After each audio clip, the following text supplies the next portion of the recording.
sejam egoístas, nem tentem impressionar ninguém. Sejam humildes, considerem os outros mais importantes que vocês. A NVI diz: considerem os outros superiores. E na NVT, considerem os outros mais importantes do que vocês. Não sejam egoístas, nem tentem impressionar ninguém. Vamos fazer uma oração? Senhor, nós queremos colocar nossos corações diante do Teu altar mais uma vez. E queremos pedir, Senhor, que o Teu Espírito Santo venha aplicar a Tua palavra a cada homem, a cada mulher, a cada casal que se encontra aqui nesta noite. Que o Senhor nos ajude a compartilhar aquilo que o Senhor também falou ao nosso coração com os nossos irmãos e amigos aqui presentes. Em nome do Teu Filho Jesus, aqui nós te oramos. Já te agradecemos com o perdão dos nossos pecados, dos meus pecados. Amém e amém.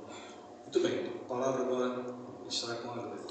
Então, um tema super interessante, atual, e é uma palavra que a gente tem usado muito, que é a empatia, né? Você tem ouvido muito essa palavra? Antigamente a gente não ouvia tanto, mas a gente tem ouvido falar bastante sobre essa questão da empatia, e a gente precisa entender um pouco, né? Conceituar na realidade o que é isso. Então a gente trouxe um conceito que nós encontramos e diz assim, que a empatia é a capacidade de se identificar com outra pessoa, de entender e compartilhar os sentimentos de outra pessoa. Quando eu li sobre esse conceito, nessa capacidade de se identificar, eu fiquei pensando, como é que essa capacidade se acontece? Como é que a gente tem a capacidade de se identificar com o que o outro está passando, o outro está pensando, né? Como é que a gente consegue entender e compartilhar dos sentimentos, visto que nós somos tão diferentes, homens e mulheres são muito diferentes, não é? E como é que ele vai conseguir ter empatia com o que eu sinto, se às vezes é tão peculiar? É ou não é, mulheres? Tem horas assim que a gente diz assim, eu preciso falar com uma mulher, só uma mulher vai me entender. Quem das meninas aqui sente isso? Tem hora que a gente diz, não, eu tenho que achar uma mulher, ou minha mãe, ou minha irmã, ou minha prima, eu tenho que falar com uma mulher, porque esse homem não vai me entender jamais, né? Então a questão da empatia não é ter esse entendimento, essa compreensão de forma a estar realmente na pele do outro, mas eu entendi que a empatia é você ouvir sem julgar, é ouvir sem tomar um partido, até ouvir mais um pouco. Porque apesar de sermos tão diferentes, a gente precisa ter empatia com o outro. E não tem coisa pior do que quando você está conversando com alguém que você já percebe que esse alguém não faz questão de entender o que você está dizendo. Muito mais do que isso, reprova.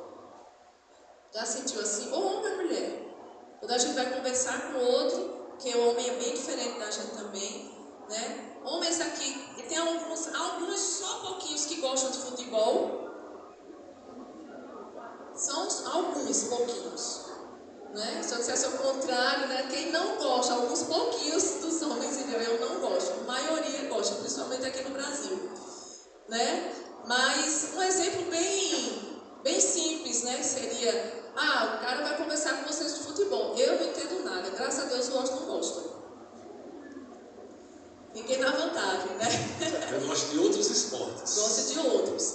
Mas às vezes ele vai conversar comigo sobre outros. E ele fez educação física, então ele sabe o que está acontecendo. E eu fico, né? Ele fica falando, então, lá, seu cara. Interessante, porque eu não sei nada. Então, pelo menos eu acho interessante, assim, né? Eu estou ouvindo, é interessante. Lá no sul eu não sei nada, mas isso é muito interessante, né? Diferente. Então, o meu olhar, a minha forma como eu escuto, tem empatia. E eu estou falando de um assunto muito simples, até bobo, mas quando se parte para coisas sérias, é isso que isso quer dizer, ter empatia. Compartilhar dos sentimentos da outra pessoa é você não julgar, é você se colocar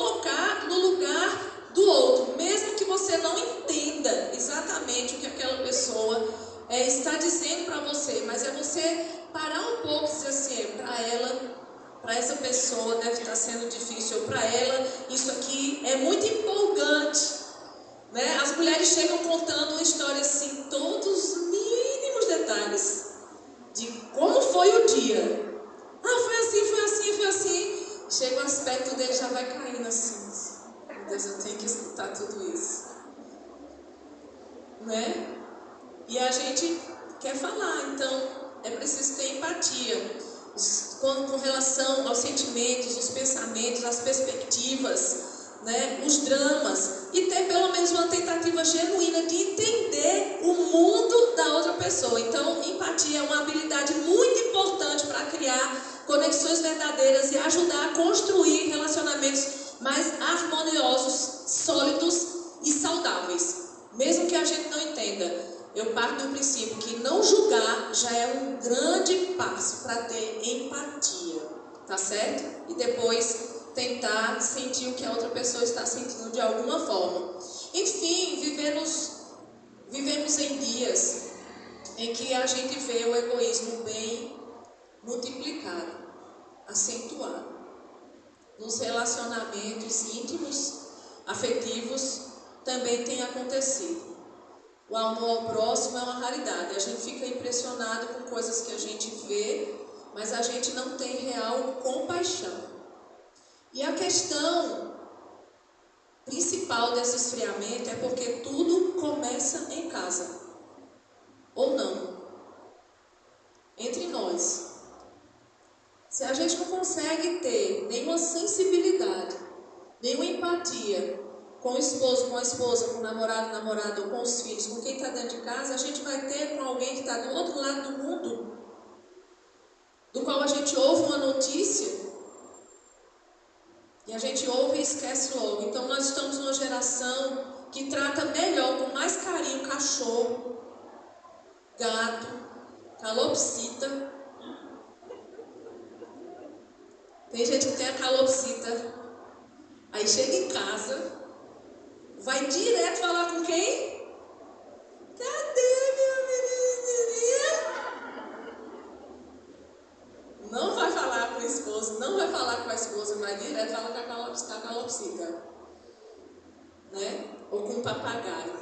Então, muitos preferem caminhar com um cachorro, registrar esses momentos fofos na rede social, do que andar de mãos dadas com seu companheiro ou com a sua companheira, né? Enquanto deixa em casa avós, deixa pai, mãe, deixa marido, deixa mulher, passa mais tempo em companhia com os animais, porque é mais fácil. Os animais, eles não falam, eles não pedem, né? Você dá a comida naquela hora e está tudo bem. Então, nós estamos nessa sociedade que trata melhor o inanimado, né? Trata melhor aquilo que não tem vida. Brinquedos. Tem gente que tem coleção de carro, coleção de boneco. Limpa mais essa coleção de moedas do que trata bem o seu esposo ou sua esposa, ou a pessoa, né, que está caminhando com ele. São esses dias que nós estamos vivendo. Isso é duro. Nós estamos mais conectados com as telas do que com as pessoas. Muito mais conectados com aquilo que não tem emoção. Então nós estamos frios, apáticos, e nós precisamos então perceber mais o valor da vida. Vocês percebem que tem muitas pessoas postando e filmes ou séries, tantas coisas que estão vindo, tentando nos despertar para isso. Vocês percebem isso? Muita gente que está tentando despertar a gente. Olha mais para a natureza, olha mais para a pessoa que está do seu lado, né? Sente mais as pessoas e tudo mais. Mas apesar desse apelo, a gente ainda está olhando mais para a tela e para o que é artificial do que renunciar para ficar perto da pessoa que a gente ama. Nós vamos aprender então com Jesus como é que a gente pode mudar isso. Amém? É um exercício, é possível. E nós, como cristãos, podemos fazer diferente na sociedade e mostrar que o amor ainda existe e está entre nós. Amém? Vou estar com a palavra, depois eu volto. Muito bem. Então, dada essa introdução, nós vivemos nesse mundo de egoísmo,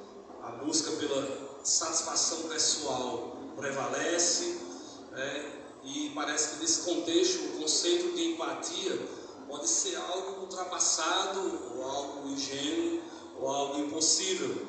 No entanto, quando se trata de construir um relacionamento a dois, que começa no namoro, passa pelo noivado e chega ao casamento, para construir um relacionamento sólido, duradouro, né? A empatia e o altruísmo são ingredientes essenciais para que os nossos relacionamentos sejam assim, sólidos e duradouros. E olhando para o texto que nós lemos em Filipenses capítulo 2, nós vemos que o apóstolo Paulo apresenta o próprio Senhor Jesus Cristo como o maior exemplo de empatia e de altruísmo que a humanidade pode ver, que a humanidade já viu, né? Então Jesus, ele é o próprio exemplo da empatia, né? Ele sendo Deus, ele se fez um de nós. Paulo diz nos versículos 5 do texto que nós lemos, do capítulo que nós lemos, ele diz assim: seja a atitude de vocês a mesma de Cristo Jesus. Então o convite do apóstolo Paulo é para que nós venhamos agir da mesma maneira que Jesus agiu. E como é que Jesus agiu? Ele diz no verso 6 em diante, que embora sendo Deus, não considerou que o ser igual a Deus era algo a que devia apegar-se, mas esvaziou-se a si mesmo, vindo a ser servo, tornando-se semelhante aos homens. Pararam para imaginar? Jesus é Deus, pré-existente, sempre existiu. Lá no princípio ele estava com o Pai, criando todas as coisas. Mas ele não se apegou ao fato de ser Deus, soberano e criador. Ele se esvaziou a si mesmo, se tornou servo e se fez semelhante a mim e a você. E no verso 8 ele diz que, sendo encontrado em forma humana, humilhou-se a si mesmo e foi obediente até a morte, e morte de cruz. Isso é empatia. Ele se fez um de nós. Ele não apenas sentiu o nosso pecado, a nossa miséria, a nossa fraqueza. Ele se fez igual a nós, ao ponto de dar a sua própria vida por nós, para nos libertar do nosso pecado e da nossa condenação. Por isso nós podemos aplicar a exortação do apóstolo Paulo para todos os relacionamentos interpessoais, como seus seguidores, como seus discípulos que somos.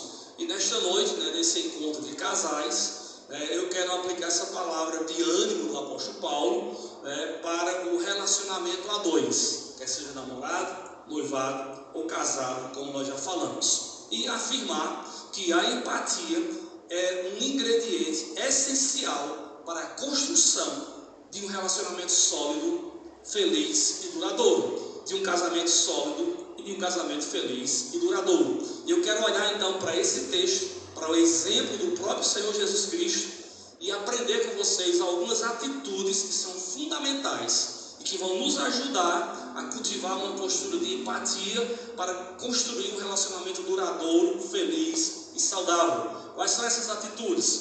A primeira atitude é reconhecer o egoísmo como inimigo do amor que alicerça o casamento sólido. Nada façam por ambição egoísta ou por vaidade. Não sejam egoístas, nem tentem impressionar ninguém. Pelo contrário, sejam humildes e considerem os outros superiores a vocês. Então, Paulo apresenta aqui o egoísmo como inimigo do amor e de um relacionamento sólido e saudável e feliz. E se nós prestarmos atenção com a nossa natureza caída, nós somos, por natureza, egoístas, egocêntricos, pensamos muito em nós mesmos. O apóstolo Paulo, ele está aqui alertando sobre o perigo do egoísmo nas relações interpessoais. E eu quero aplicar para as relações conjugais. Repito, o egoísmo é uma característica inerente à natureza humana caída e se manifesta através de atitudes como falta de empatia, a inflexibilidade, a busca do seu interesse próprio, querer sempre prevalecer sobre o outro, nas suas opiniões, nas suas vontades, no seu ponto de vista e nas suas decisões. Você já se pegou agindo assim? você marido ou você esposa, querendo prevalecer, que sempre você que está certo, as suas opiniões é que valem, as suas decisões é que devem ser seguidas, e você não quer ouvir o outro, não quer ceder para o outro. Pois é, isso é egoísmo ou egocentrismo, como a nossa irmã Luciana pregou aqui numa quarta-feira recentemente, falando sobre o egocentrismo, como nós somos egocêntricos ou egoístas e como isso atrapalha o nosso relacionamento dentro da nossa casa, o nosso relacionamento conjugal. Em 1 Coríntios, capítulo 13, versos 4 e 5, a Bíblia nos ensina que o verdadeiro amor, o amor de Deus, ele é bondoso, ele é paciente e ele não busca os seus próprios interesses. Esse amor é o amor de Deus que ele derramou pelo seu Espírito Santo em nossos corações. E esse amor é fundamental, né, para sustentar o nosso relacionamento conjugal. O egoísmo, ele age então como uma força que é contrária a esse amor e a esse ideal, e impede os cônjuges de desenvolverem um relacionamento que seja alicerçado na empatia e no altruísmo e na generosidade. Um grande teólogo chamado C.S. Lewis, em seu livro Cristianismo Puro e Simples, ele afirma que o orgulho é o maior pecado, o maior dos pecados, e é a raiz de todos os outros pecados. Ele argumenta que o orgulho leva as pessoas a se colocarem no centro do universo, ignorando as necessidades e os sentimentos dos outros. Para superar então o egoísmo no relacionamento, no casamento, é fundamental reconhecer como um obstáculo que nós precisamos enfrentar diariamente, e nós precisamos buscar a ajuda de Deus para que não sejamos pessoas egoístas ou egocêntricas. Então, através da oração, através do estudo da palavra de Deus, através da prática intencional de atos de empatia e de serviço em amor ao nosso cônjuge, nós podemos então gradativamente substituir o egoísmo que está naturalmente no nosso coração como seres caídos, né, pela empatia, pelo serviço, pelo amor, pela preocupação com o outro, e assim nós vamos fortalecer os nossos laços e os nossos relacionamentos conjugais. Amém? Muito bem. A empatia é um ingrediente essencial para a construção de um casamento sólido e feliz. Uma segunda atitude aqui que nós olhamos nesse texto, vendo o exemplo do próprio Cristo, é valorizar o cônjuge acima de si mesmo.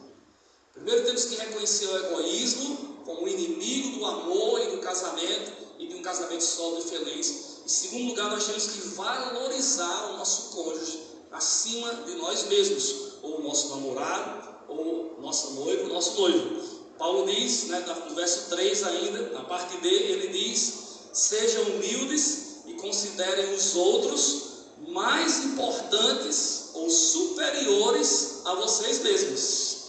Então, a humildade é uma virtude essencial para um relacionamento a dois saudável, e é a chave para colocar o bem-estar do outro em primeiro lugar, acima do nosso bem-estar. Isso é fácil? Não é. Nós pensamos muito em nós mesmos. Então o apóstolo Paulo está enfatizando aqui a importância de considerar os outros superiores a nós mesmos, ou mais importante do que nós mesmos. E esse é um princípio, irmãos, que se aplica muito bem ao casamento, ao relacionamento a dois. Essa atitude de estimar o cônjuge acima de si mesmo também encontra eco nas palavras de Jesus, lá em Mateus, no capítulo 20, versos 26 e 28, quando ele ensina que aquele que deseja ser o primeiro, aquele que deseja ser o maior no seu reino, ele deve ser servos dos outros. No reino de Deus, os princípios, os valores são contrários aos princípios e valores desse mundo. Então, no casamento, isso significa buscar ativamente maneiras de servir, de apoiar, de encorajar o seu parceiro, mesmo quando isso implica em abrir mão de suas próprias vontades, prioridades ou desejos. Ao considerar o cônjuge como superior a si mesmo, e isto ocorrendo por parte dos dois, tanto o marido fazendo isto, como a mulher também fazendo, nós criamos então um ambiente de respeito mútuo, de apreciação, de cuidado, e fortalecemos os nossos laços conjugais com amor. E aí nós criamos um terreno fértil para que floresça em nosso casamento um crescimento tanto individual como do casal, certo? Consequentemente do casal, porque se eu cresço, se eu amadureço, Glenn também vai crescer e Glenn também vai amadurecer. Se eu luto para que ela cresça, se eu apoio as suas iniciativas, os seus desejos, os seus sonhos, né, ela vai crescer e isso também vai trazer crescimento e maturidade e felicidade para mim. Concordam comigo, irmãos? Então, para aplicar esse princípio no dia a dia, nós precisamos cultivar a empatia, buscando compreender as necessidades, os desejos, as perspectivas do outro, do nosso cônjuge. E isso pode envolver gestos simples, como ouvir a pessoa atentamente, né? Algo que nós homens temos muita dificuldade de ouvir de verdade, ouvir com atenção, ouvir com qualidade. Não sei porquê, talvez um dia lá no céu a gente vai saber, mas as mulheres gostam de falar mais do que os homens, é ou não é?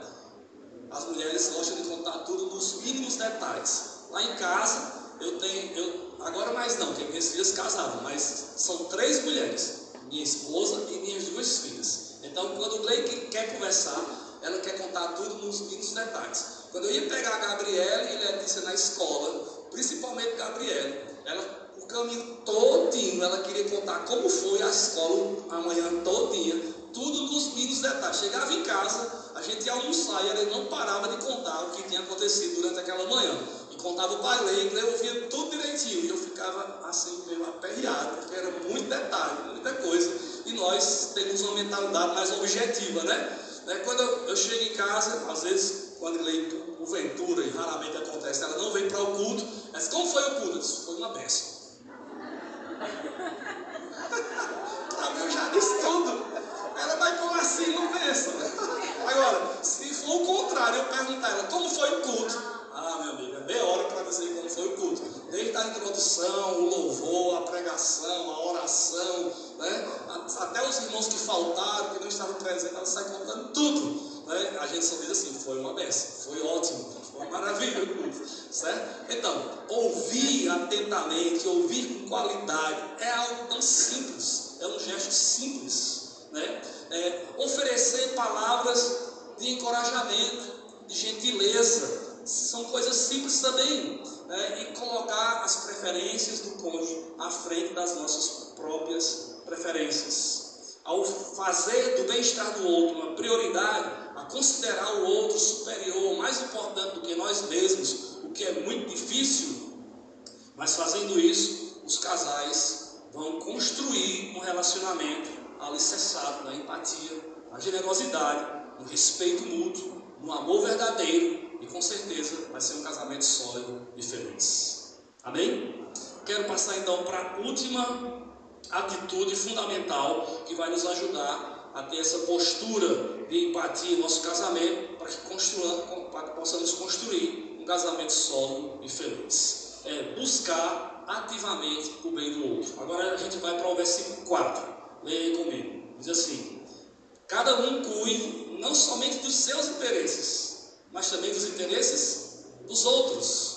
Ou não procure apenas os seus próprios interesses, mas preocupem-se também com os outros, com os interesses dos outros. Então o apóstolo Paulo agora, em sua exortação aos filipenses, ele vai simplesmente, além de simplesmente exortar a evitar o egoísmo, mas nos encoraja a ter uma postura proativa, de buscar, de fazer, não só desejar, não só considerar o outro mais importante, mas ter ação e buscar o melhor para o outro, para o namorado, para a noiva, tá certo, Fabinho? Para o namorado, busque o melhor para ela, para a Ivna, então para o namorado, para o marido, para a esposa. E esse princípio encontra ressonância nas palavras de Jesus em João 15, versículo 3, onde ele afirma que ninguém tem amor maior do que este, de alguém dar a sua vida por seus amigos. Jesus tinha toda a autoridade para falar isso, porque ele deu a sua vida por seus amigos, por seus discípulos. E ele disse que não existe amor maior do que esse, de dar a sua vida por seus amigos. Ele agiu, né? Quando a Bíblia diz que Deus é amor, e que Deus nos amou, e que Deus amou os seres humanos, não fica só em palavras, mas Deus agiu. Ele amou de tal maneira que ele entregou e ele enviou o seu Filho Jesus Cristo para morrer na cruz, no nosso lugar, para perdoar os nossos pecados. Então nós vemos aqui uma ação, o amor em ação. Então Jesus está falando aqui dele mesmo, né? E embora o sacrifício supremo de Jesus Cristo na cruz seja único e suficiente, ele nos chama a refletir sobre esse amor abnegado, altruísta em nossos relacionamentos com os seus discípulos. Se nós seguimos Jesus, nós devemos amar como Jesus amou. Nós devemos seguir os seus passos, e isso deve acontecer em primeiro lugar e principalmente no casamento, irmãos. Porque não adianta eu amar e ser empático, simpático, carinhoso com as pessoas lá de fora e dentro de casa eu não praticar essas coisas. Você conhece alguém assim? Já viu alguém assim? O pessoal lá do trabalho diz que fulano ele é excelente, é super educado, é carinhoso, é empático com todo mundo, trata todo mundo bem. Mas aí que conhece dentro de casa, ou ele ou ela, trata mal, nos gritos, né? Mais manso do que um coice. Conhece alguém assim? Então, isso é contraditório. Nós temos que amar e temos que ser empáticos e educados, né? E carinhosos, em primeiro lugar, dentro da nossa casa. Não adianta nada se aqui na igreja eu tratar todo mundo bem e tratar minha esposa mal lá na minha casa. Não está valendo nada para Deus. Eu tenho que começar na minha casa, que é a minha primeira igreja. Amém? Então, corroborando aqui com o ensino de Jesus e até ampliando esse princípio que Jesus ensina de dar a sua vida, né, pelos seus amigos, João, o evangelista João, o apóstolo João, 1 João 3, do 16 ao 18, ele diz o seguinte: nisto conhecemos o que é o amor. Jesus Cristo deu a sua vida por nós. E devemos dar a nossa vida por nossos irmãos. Que mandamento difícil, é ou não é? Mas quem disse que ser seguidor de Jesus é fácil? Que ser cristão é fácil? Nisto conhecemos o que é o amor. Jesus Cristo deu a sua vida por nós, e nós devemos dar a nossa vida por nossos irmãos. E ele continua: se alguém tiver recursos materiais e vendo seu irmão em necessidade, não se compadecer dele, não ter empatia e compaixão, como pode permanecer nele o amor de Deus?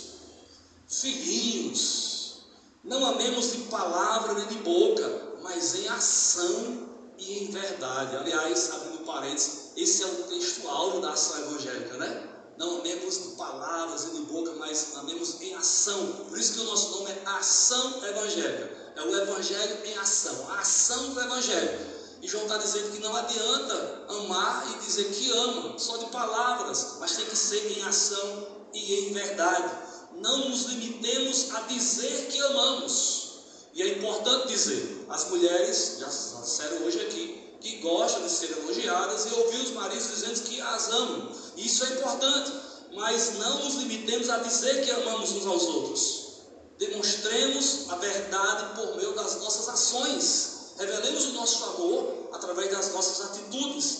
Então Paulo e João também estão nos exortando, como seguidores de Jesus, que assim como ele deu a sua vida por nós, nós devemos também dar as nossas vidas por nossos irmãos. Não para salvar o nosso irmão, porque o sacrifício de Jesus, repito, foi único e suficiente para nos salvar, mas que na prática, ao seguir os passos do nosso Senhor Jesus Cristo, nosso Mestre, nós devemos nos doar aos nossos irmãos em serviço, em dedicação amorosa. E no verso 17, João fala de recursos materiais. Se alguém tiver recursos materiais e vê esse irmão passando necessidade, e não compartilhar, não ajudar, não ter empatia, não ter compaixão, isso prova que o amor de Deus não está no coração dessa pessoa.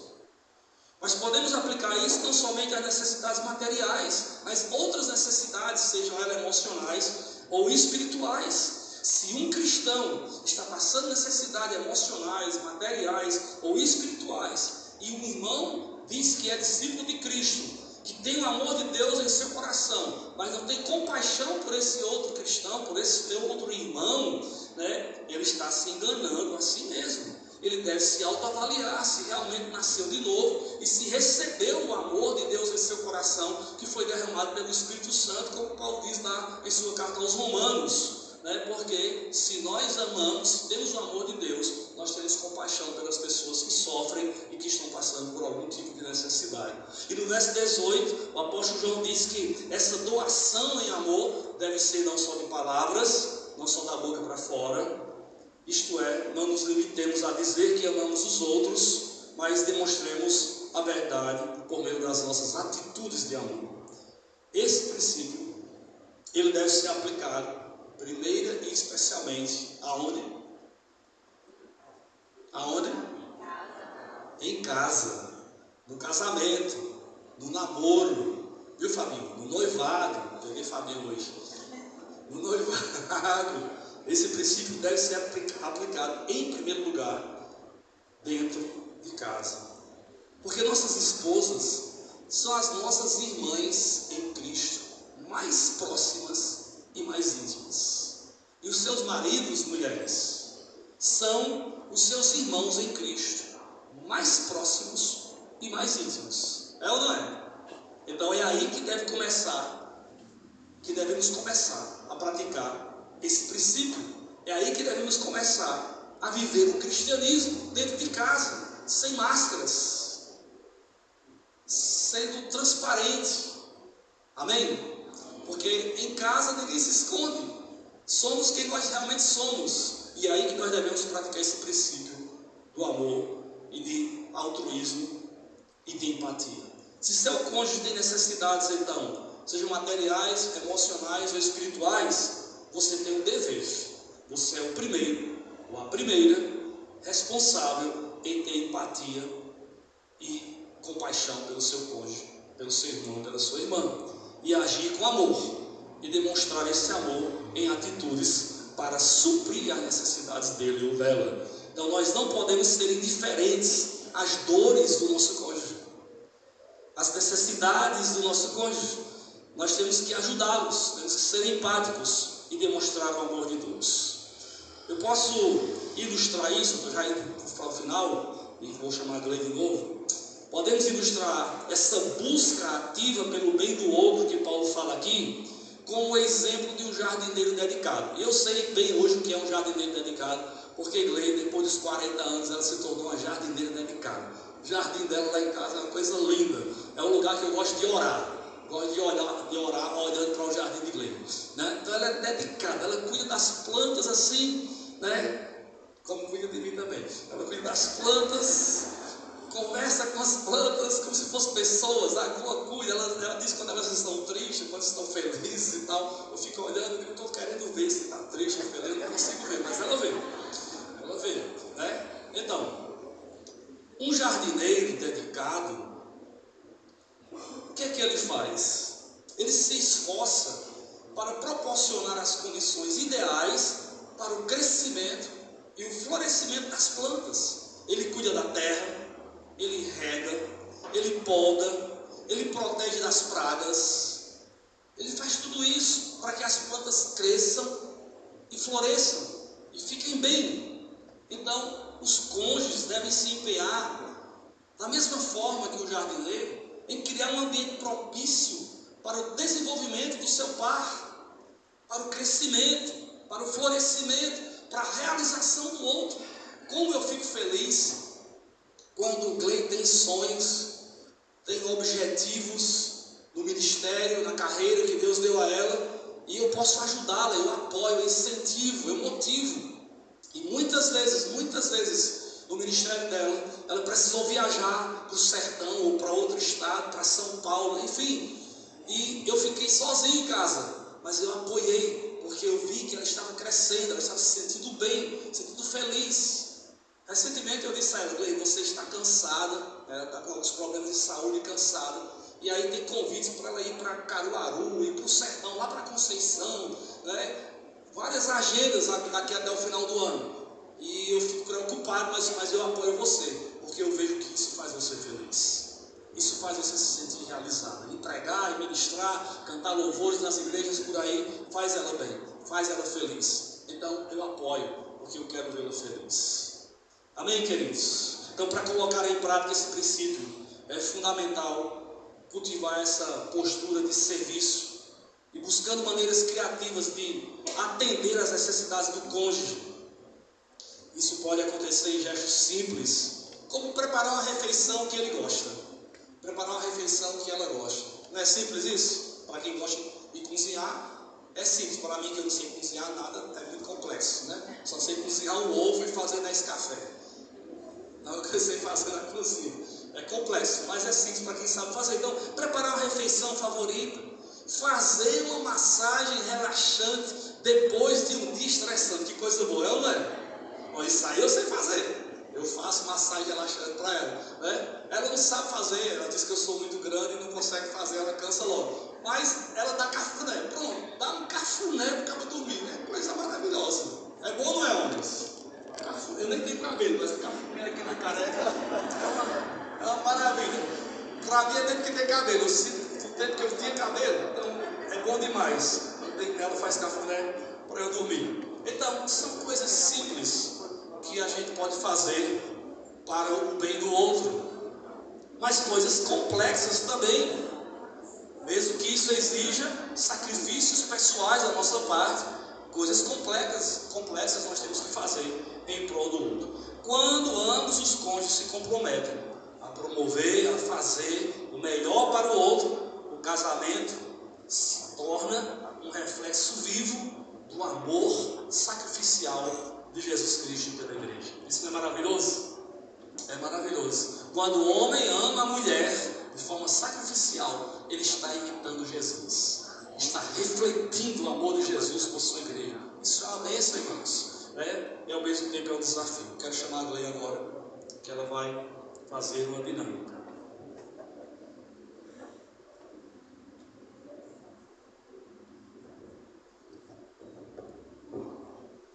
Teria tantas coisas que a gente poderia aplicar aqui do que ele está falando, mas eu quero testemunhar algo que é bem simples. O Ostis agradece toda vez que eu faço comida.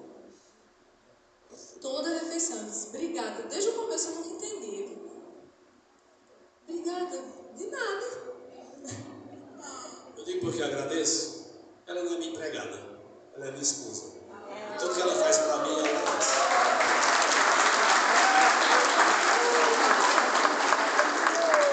É sempre assim. Então, toda refeição, mesmo quando eu não sabia cozinhar nada, era muito ruim minha comida, aí é que eu não entendia mesmo. Mas ele dizia, obrigado, amor. Então, estou falando isso de todo dia. Hoje ele falou para mim, no almoço, obrigado.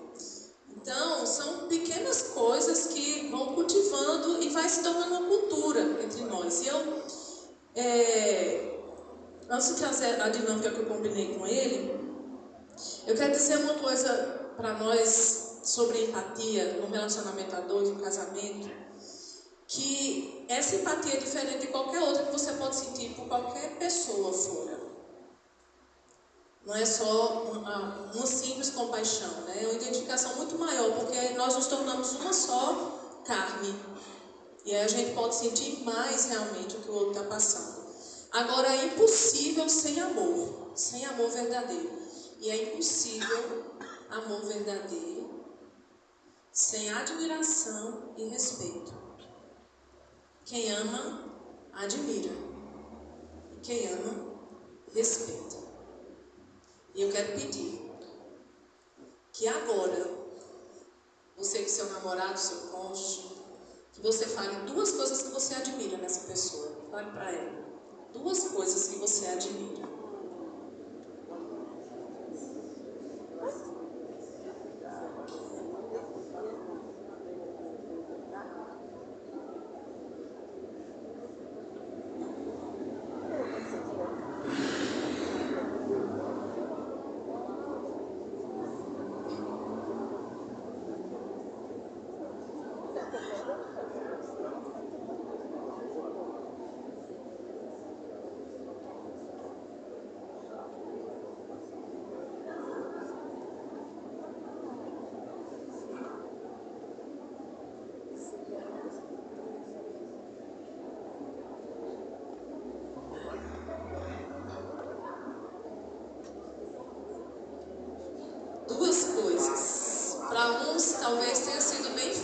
você já pratica muito isso.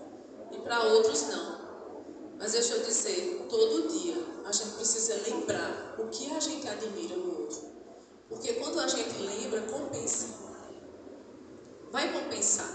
Essa admiração foi que nos atraiu. Eu admiro isso em você. Então, não deixa de lembrar. Eu sei que tem mais do que duas coisas só. Lembra sempre. Lembra mais do que você admira, do que o que você reprova, do que o que te chateia. Lembra do que admira. Amém? E isso vai sustentar vocês. Eu quero chamar o livro Espontânea Pressão com muito amor e carinho. Não, vou pedir, eu vou chamar. Ele está dizendo 2 voluntários, não, vou chamar. Vou chamar Joselito e Catiúcia.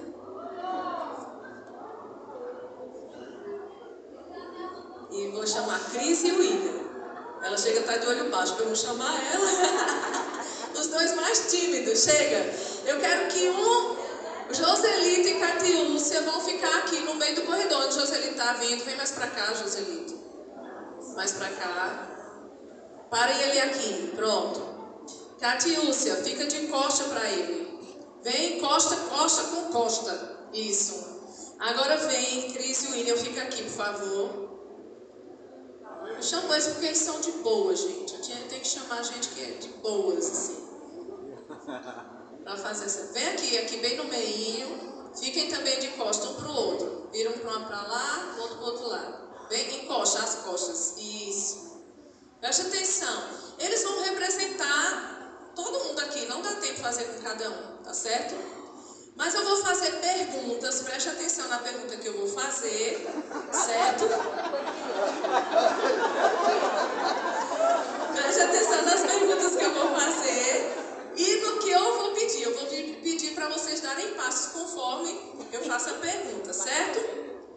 Então, deem um passo para cada dia que não oraram juntos essa semana. Quantos passos tem que dar? São 7 dias na semana. Eu vou reduzir para 3 passos, tá certo? Se vocês não oraram essa semana juntos, deem 3 passos. Ai, eita, que passo largo. Vou ter que diminuir agora. Se algum de vocês diz que as horas de trabalho, o estresse, é uma barreira para ter tempo um para o outro, ou para estar de bem um com o outro, dê um passo pequeno.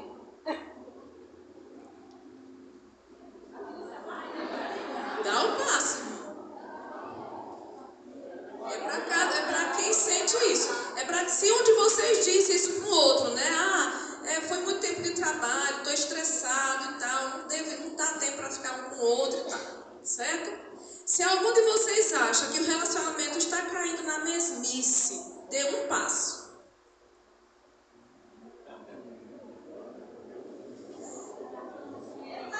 Se o celular tem sido uma distração na relação e normalmente vocês levam para o quarto antes de dormir, dê um passo. Vai entrar na parede, viu? Olha não, Cris, fica quieta, Cris, olha pra frente. Se vocês vão quase sempre para a cama em horários diferentes, dê um passo. Em horários diferentes. Se vocês não planejaram um tempo intencional, né? Planejaram para estar só com seu companheiro durante as últimas semanas, dê 2 passos. Vai para trás e foi aqui para frente. Durante essa semana, não teve nenhum momento de uma conversa com atenção para ouvir o outro, para dar conselhos, dê um passo.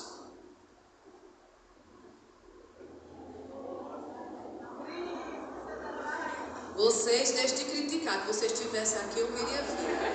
Fica tudo na sua, que eles estão só representando a gente. Né? Então, durante essa semana,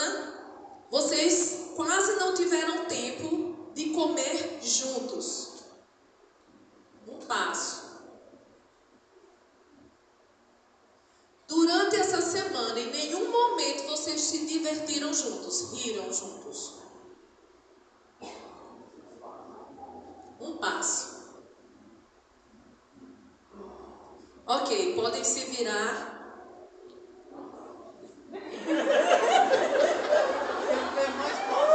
Tem mais fácil. Ele parou por causa da parede.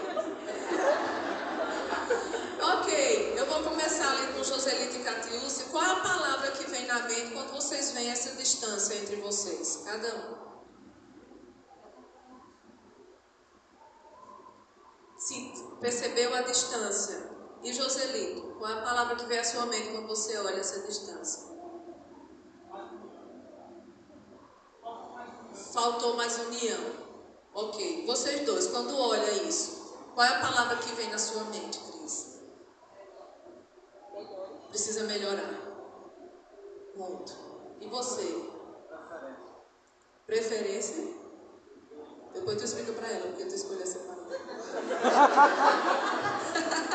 Como é o de dar preferência à sua esposa. Entendi. Prioridade, preferência. Fiquem onde vocês estão, tá certo? Então, olhando um para o outro. Não olha para mim não, olha para ela. Vocês estão dispostos a construir uma estratégia para orar juntos todos os dias e um pelo outro? Deem 3 passos. Bem pequenininho, que esses ali não se juntar não, né? Aí. Vocês estão dispostos a renunciar um tempo no celular para estar mais juntos? Deem mais 2 passos. Vocês estão dispostos a ouvir atentamente um ao outro com empatia pelo assunto do outro? Deem mais 2 passos.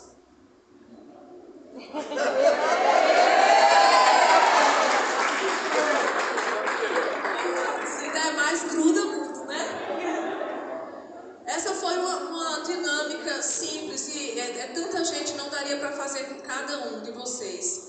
Mas eu acredito que eles podem testemunhar. Tem um certo impacto quando você se vira e você vê como tá. Não tem um certo impacto, porque o nosso desejo é estar juntinho o tempo todo. Aqui, né, na nossa proposta é estar bem juntinho o tempo todo. E a gente não percebe como a gente vai se afastando, se afastando. Eu fiz só um levantamento de algumas poucas perguntas que podem demonstrar. Podem sentar vocês, tá? Pode dar um beijo antes de sentar, eu deixo, tá?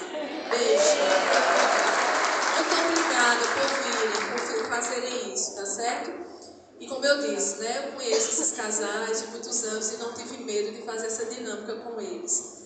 Mas se coloquem no lugar deles, né? E se fosse com você essa dinâmica, será que ia ter espaço nesse tempo, nesse ambiente, para você andar o suficiente nos passos que você poderia dar? O quão afastado você estaria, né? Então, quando eu refleti nessa dinâmica, eu pensei nisso para mim, ao Oscos também, e a gente reconhecer o nosso nível de egoísmo, reconhecer a nossa falta de humildade, reconhecer a nossa falta de preferência, de prioridade para o outro, é difícil no dia a dia. A gente não para pensar o quanto nós estamos distantes. Mas a proposta hoje, nesse encontro, é que todos nós saímos daqui desafiados a ser mais unidinhos, a ficar mais juntinho do outro, porque os filhos crescem e saem de casa, não é?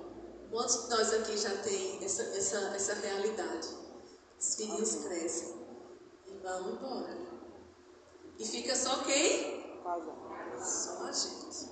Do jeito que começou.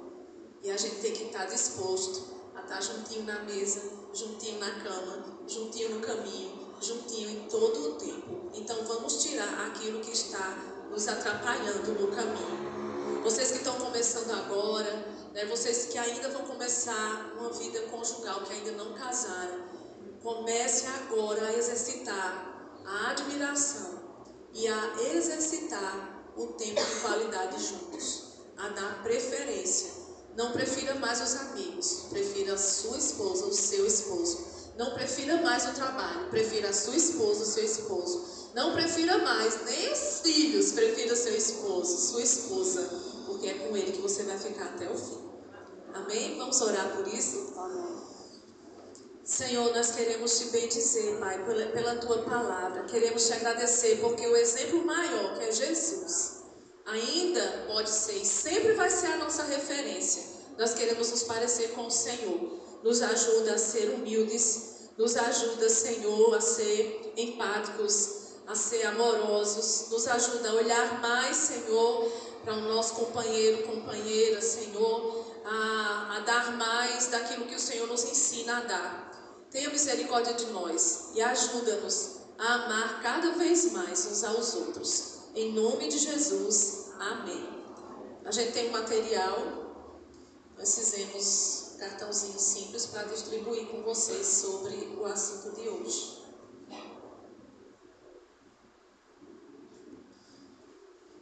Muito bem, nós queremos encerrar dando dicas, ou nós vamos chamar aqui de 10 mandamentos para desenvolver a empatia. E você vai levar para casa os 10 mandamentos para você desenvolver a empatia no seu relacionamento e vai botar na sua geladeira, tá certo? Para você ficar vendo todo dia e lembrando dos 10 mandamentos, você colocar em prática, tá certo? Alguns não tem o imã de geladeira, mas você pode colocar no seu guarda-roupa, no seu espelho, tá bom? Mas a maioria é o imãzinho de geladeira. Eu vou ler aqui quais são os 10 mandamentos, rapidinho, e já chamo a equipe para distribuir daqui a pouco, tá certo? Primeiro mandamento: ouça com atenção. Demonstre interesse genuíno pelo que o outro tem a dizer, sem interromper ou julgar. Segundo mandamento: coloque-se no lugar do outro. Tente imaginar como ele se sente na situação que está passando. Terceiro mandamento: valide e compreenda os sentimentos do outro, mesmo que você não compartilhe e não concorde totalmente com o que o outro está sentindo. Quarto mandamento: observe a comunicação não verbal. Preste atenção à linguagem corporal, às expressões faciais, ao tom de voz do outro. Quinto mandamento: seja paciente e compassivo, compreensivo. Algumas emoções levam tempo para serem processadas e faladas. Eu sou um camarada muito introvertido, tenho muita dificuldade em dizer o que eu estou sentindo. Ele tem que puxar muito de mim para dizer eu estou sentindo isso ou aquilo, né? Então, seja paciente e compreensivo. Sexto mandamento: mostre interesse genuíno pelo outro. Pergunte sobre os sentimentos dele ou dela. Demonstre que você realmente se importa com o seu bem-estar. Sétimo mandamento: esteja aberto ao diferente. Reconheça que existem diferentes maneiras de ver o mundo e de reagir às situações. Oitavo mandamento: expresse suas percepções e sentimentos. Depois que ouvir, compartilhe com o outro suas impressões sobre o que ele está vivenciando, de forma respeitosa e cuidadosa. Nono mandamento: pratique o perdão. Permita-se compreender as falhas e os erros do outro, buscando a reconciliação e o aprendizado. E o 10º mandamento é: pratique a empatia diariamente. Pequenas ações, como um abraço, um olhar, uma palavra de apoio, vão reforçar, fortalecer a união de vocês. E lembre-se, desenvolver a empatia no relacionamento a dois é um processo contínuo. E quanto mais você praticar, mais natural vai ficar no seu relacionamento conjugal. Tá bom? Então vocês vão levar para casa, por favor, galera. Cadê a tua equipe aí para distribuir? Leia hoje de noite, coloca na geladeira. Todo dia que você for tomar água, abrir a geladeira, você vai lembrar dos 10 mandamentos. Tem que ter mais gente. É um para o casal, viu? É um para cada casal. Um detalhe: eu comecei a pergunta falando da oração.